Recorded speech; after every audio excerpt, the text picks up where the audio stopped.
Hello everyone, welcome to my channel. तो आज हम बात करेंगे सिकंदर मूवी के ट्रेलर के बारे में। तो मैंने सिकंदर मूवी का ट्रेलर देखा और मेरे कुछ थॉट्स है जो मैं आपके साथ शेयर करना चाहूँगा, और कुछ थियरीज है जो मेरे हिसाब से शायद सही हो सकती है, शायद गलत भी हो सकती है, लेकिन वो तो मूवी देखने के बाद ही पता चलेगा। तो सबसे पहले बात करें ट्रेलर की, तो ट्रेलर मुझे अच्छा लगा। जिस तरीके से ट्रेलर की पेसिंग थी, जिस तरीके से ट्रेलर को शॉट किया गया था, और जिस तरीके से ट्रेलर में बहुत सारी चीज़ें रिवील नहीं करी है, लेकिन कुछ कुछ जो चीज़ें हैं मूवी की वो रिवील हुई है, तो अच्छी बात है। पूरी कहानी नहीं बताई है, बस थोड़ी ही चीज़ें इसमें कवर करी है, जिससे मूवी की मिस्ट्री है वो बनी रहेगी और जिससे ऑडियंस है वो अट्रैक्ट होगी। तो बात करें इस मूवी में, जो लीड स्टार में सलमान खान है और उसकी को स्टार्स है रश्मिका मंदाना और काजल अग्रवाल। तो इस मूवी में मुझे कुछ सिमिलैरिटीज दिखती है गजनी मूवी के साथ, लेकिन इससे पहले मैं एक क्लैरिफिकेशन देना चाहता हूं कि मेरे पिछले जो टीजर रिव्यू था सिकंदर का, उसमें मैंने कुछ बोला था कि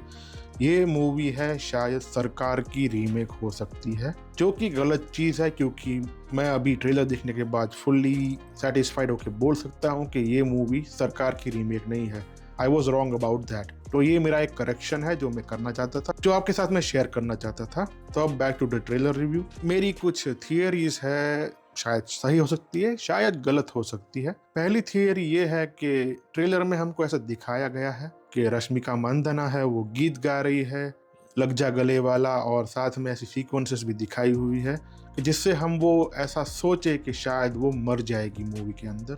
लेकिन मुझे लग रहा है कि मेकर्स ने वो यहाँ पे बहुत ही स्मार्टली रखा हुआ है ताकि हम सोचे कि वो मर जा रही है मूवी के अंदर। मुझे लग रहा है कि इसकी जगह काजल अग्रवाल है, जिसको ट्रेलर में दिखाया हुआ है, जिसकी बहुत ही एक लिमिटेड सीक्वेंस दिखाई हुई है। तो शायद काजल अग्रवाल है वो शायद रश्मिका मंदाना की जगह मरेगी। मतलब कि काजल अग्रवाल है वो सलमान खान का पहला लव इंटरेस्ट थी, उसकी मौत होती है। उसके बाद रश्मिका मंदाना है वो सलमान खान की लाइफ में आती है। जो भी वो रास्ते उन्होंने निकाले होंगे, वहां पे वो कैसे मिलते हैं वो मूवी में पता चलेगा हमको। बट मोस्ट प्रोबेबली रश्मिका है वो शायद सलमान खान का सेकंड लव इंटरेस्ट बनेगी, जिसके कारण आई गेस सलमान खान है उसके मुंह पे ऐसे हाथ रखता है कि वो शायद फिर इस जन्म में मुलाकात, ऐसा बोलने से पहले उसको रोक देता है, क्योंकि शायद उससे पहले उसके साथ भी ऐसा कुछ हो चुका है जिसके कारण उस चीज को वो होने नहीं देना चाहता। तो ये थोड़ी सिग्नलिंग थी जो मुझे लगी हो सकती है। आई कुड बी रॉन्ग, इसका उल्टा भी हो सकता है, लेकिन एक मेरी थियरी है कि काजल अग्रवाल है वो मूवी में इनिशियल में दिखाई जाएगी या बैक स्टोरीज में दिखाई जाएगी सलमान खान के।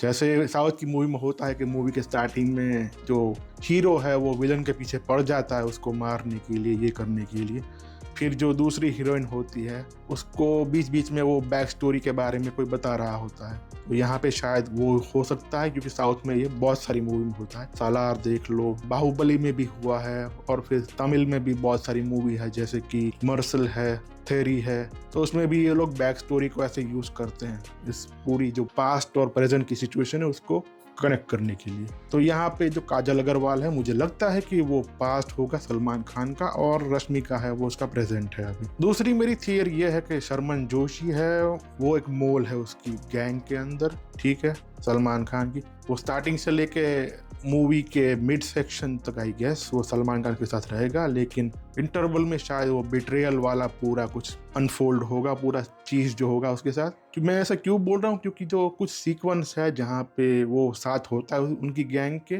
जहाँ कहीं पे भी वो सलमान खान जा रहा है, किसी से लड़ रहा है, तो वहां पे वो दिख रहा है। लेकिन कुछ सीक्वेंसेस में मे बी जो क्लाइमेक्स वाले सीक्वेंसेस हमको ट्रेलर में दिखा है उसमें शर्मन जोशी है ही नहीं उसकी पूरी ग्रुप या गैंग के साथ। सलमान खान है वो भाला लेके लड़ रहा है अपने लोगों के साथ, लेकिन वहां पे तुमको शर्मन जोशी नहीं दिखेगा। तो पॉसिबिलिटी ये है कि वो either he is already finished by him, उसको खत्म कर दिया ऑलरेडी, या फिर उसको खत्म करने जा रहे हैं। और सत्यराज है वो मेन इसमें है सब कुछ, और शर्मन जोशी और वो जो पुलिस वाला है जो कि हमने कांतारा में देखा था, नाम मुझे याद नहीं उस एक्टर का, लेकिन वो सभी मिले हुए हैं और उनका कुछ एजेंडा है इस पूरी मूवी में, जो कि सलमान खान शायद उन सब के बीच में आ रहा होगा due to some reason, maybe medical चीज़ों की कुछ होगी, लेकिन कुछ आएगा, क्योंकि मूवी में सोशल इशू वाला भी कुछ दिखाया हुआ है। हॉस्पिटल, पोल्यूशन, गरीबी, गरीबों का मोहल्ला, बहुत सारी चीज़ें दिखाई हुई है, तो थोड़ा वो सोशल इश्यूज में भी मूवी जाएगी। तो ओवरऑल ये थोड़ी थोड़ी गजनी वाली थीम ही फॉलो कर रही है।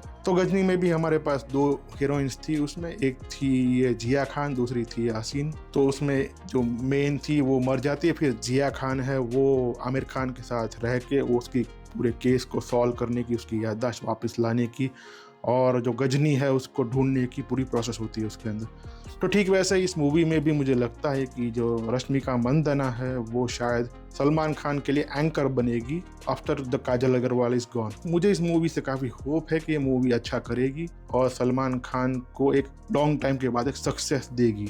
तो यही था मेरा इस ट्रेलर का रिव्यू। चलिए मिलते हैं अगले ट्रेलर में। Tata bye bye.